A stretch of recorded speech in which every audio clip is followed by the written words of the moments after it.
Okay, welcome to the vlog. Well, let's go through the list. Camera tweak. Just trying another location. No big deal. Didn't really put any thought into it. I'm also off to the side by accident, but I'm kind of into it. The intense slide is really helping my highlight though. Anyway, did I write this week? Can't say that I did. Did I read this week? Definitely not. What did I watch this week? Big Brother ended, so I didn't watch that. I was supposed to watch Survivor, but I just can't get my schedule to line up, so I'm 2 episodes back already, so I'm 2 hours back. I need to catch up. I watched Always Sunny, and their new episodes are blowing my mind. I'm struggling through American Vandal season 2. For whatever reason, I just don't. I'm not into it. I had a talk with a buddy. I think it's because there's no compelling characters in this story. Like the last season, the guy that did it, and then all of his buddies, and the documentarians all were interesting, and just nobody has a personality this season. It's the weirdest thing.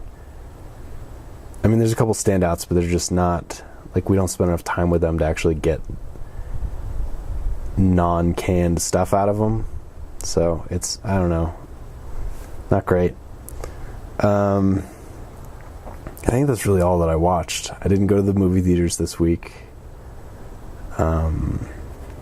Yeah, so writing tip. So I took this writing tip from Go Into the Story, which is the Blacklist blog, so you should Google that.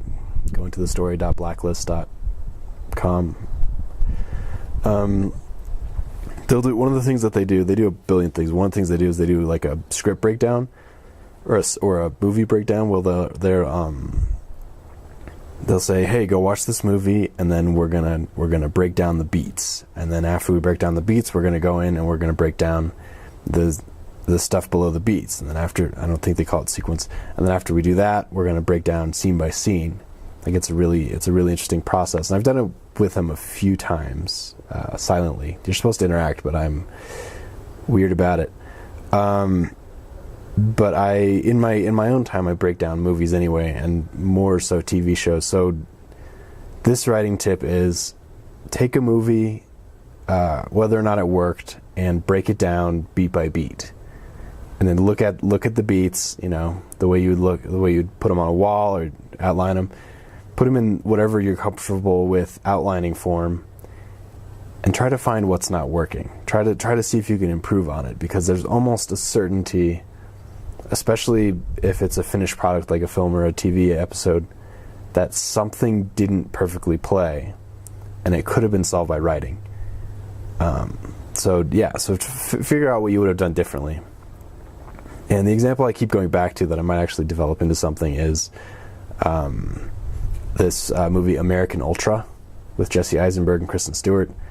And the first half of the movie is this sort of patient, nuanced, sort of character-driven, sort of tragicomedy, and then the midpoint happens, and then all of a sudden it's a very by-the-numbers sort of action comedy, more maybe like a Lethal Weapon in tone action movie.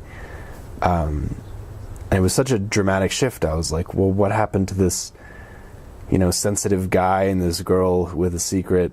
Like it all became for nothing.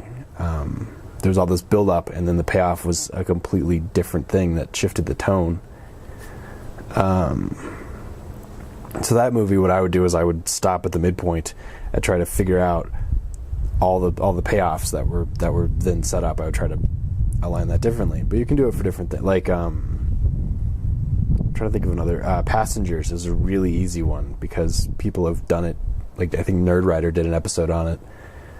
Where Passengers starts and you spend like 30 minutes just with Chris Pratt, which establishes the world properly and gives you a bunch of stuff to look for later, but it also sets him up as basically a rapist murderer, So if you had, instead of starting with Chris Pratt, if you start by the time you first see Jennifer Lawrence, then it becomes more about Jennifer Lawrence's point of view, and he is creepy and terrifying and not necessarily sympathetic, and it makes a lot more sense. So that's a really easy one to sort of re-break and figure out where the better story is. Actually, I watched Passengers the other day, and I honestly think they might not have even had to do any extra shooting. They could have just made sure that all the scenes had Jennifer Lawrence making a choice, and then it would be inherently a Jennifer Lawrence perspective, and that would make a lot more sense than what actually happened.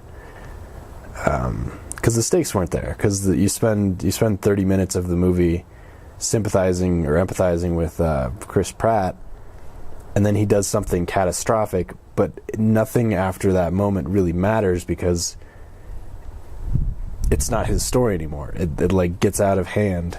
I don't know. Anyway. So yeah, so break down an idea, break down a finished product, and figure out what would have made it better. Because at least anecdotally and from all the stuff, all the media that I take in, even the writer that produced and wrote the episode of TV still finds problems with the episode, just because it's such a nightmare to get all the way to the end of an episode, the end of a movie. You could always go back and improve upon something had you had more time. So this is the more time fantasy, I guess, basically. I'd recommend you don't do it to your own work, or at least only do it to your own work as a debrief. Like once you finish a product or project, have a debrief. What I do is actually have notes about the debrief itself, so I can come back to it later. But don't dig up something that you already have sort of emotional investment in or unresolved emotional stuff about, and then try to fix it, because it's only going to make you want to go back and reshoot it or rewrite it or something. And if the project is done, don't do that. Anyway, so if it's a script and the script isn't sold, keep rewriting, because you never know if it's going to keep improving. I mean, in theory, it should be improving. I'm very rambly, and it's because I'm cold. Yeah, I'm very distracted by how chilly I am. I regret doing this outside. Box office. I got 5 out of 5 again, but I didn't think it was that big of a deal. So I said Night School, Smallfoot, House with a Clock in its Wall, Simple Favor, None. And, nothing interesting about that. I hated on Night School last week, I remember that, but meh. That's really what I have, is meh. I didn't go see any of those, and really the only one that looks interesting to me is The House with a Clock in its Walls. So maybe I'll go see that. The bird's yelling at me. This week, it's a total guess. I know for sure number 1 is going to be A Star is Born.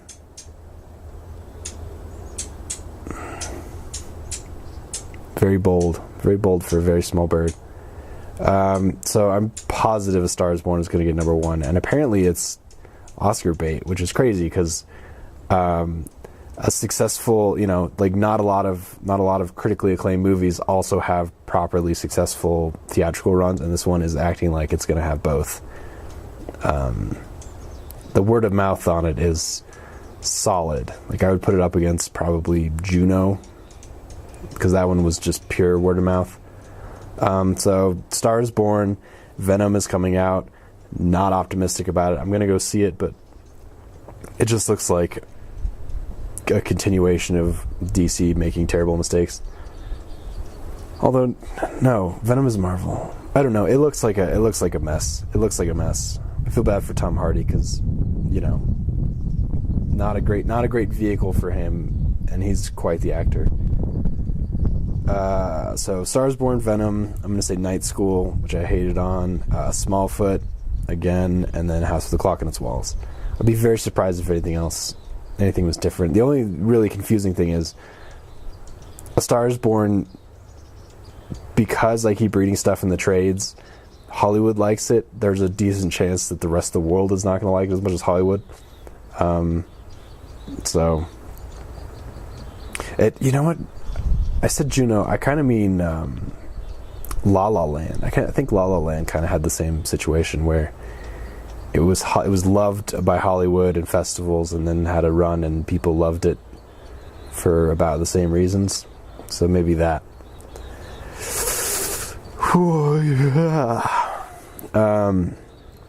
Recommend. I couldn't think of anything good to recommend this week, mostly because I haven't had any stimulation. I think it's probably why I'm so chatty too. So I had to dig up something. This was on Sci-Fi Channel. It's considered a mini-series, but most of the hour-long sci-fi shows start as mini-series or backdoor pilots or whatever you want to call them, and hopefully they get picked up for more stuff. And Battlestar Galactica was a 2-episode miniseries that got expanded upon. This one has Battlestar Galactica DNA in it. I forget what the connection is, other than Tricia Helfer. It was in Battlestar Galactica. She's in this movie or this show. It's Ascension, and it's a science experiment about that started in the 60s. 20s. I don't know. It's a science experiment where they put the best and brightest that America had to offer into a capsule with their families in order to live undisturbed by the rest of society, in the expectation that this would be the first test to see if humans could do space travel. The side benefit was stuff like microwaves and Wi-Fi and all the stuff that you could attribute to aliens. These people in this capsule came up with. So it's an entire society built inside a capsule, and then there's a secondary story, which is the investigation in real time that whether or not this capsule exists. So people on the outside are trying to figure out, and there's some overlap there. Really slow burner and very hard sci-fi, very Philip K. Dick-esque in its hard sci-fi-ness. But if you stay through all 6 episodes, which honestly the first 2 episodes are terrible, but after that it actually picks up because you realize that there's a lot going on. There's a murder, and there's what appears to be a ghost, and there's a bunch of other weird elements that make it just way further out there than you think it is. You think it's going to be this sort of like 50s period piece / like investigation story, and it ends up being like 4 things. But if you stay through the end, it's incredibly satisfying. I really wanted it to get renewed, but obviously the first 2 episodes were so weak, I don't think anybody watched it. Ascension. It's called Ascension.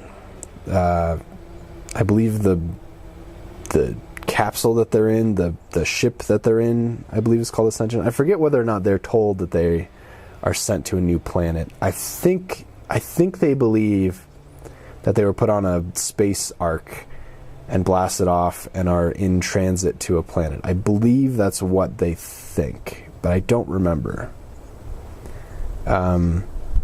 Yeah, but it's like a really satisfying sci-fi if you can get through the first 2 hours, which now that I say that, I definitely wouldn't have. Yeah, so that's my Friday. I'm so cold. All right, bye.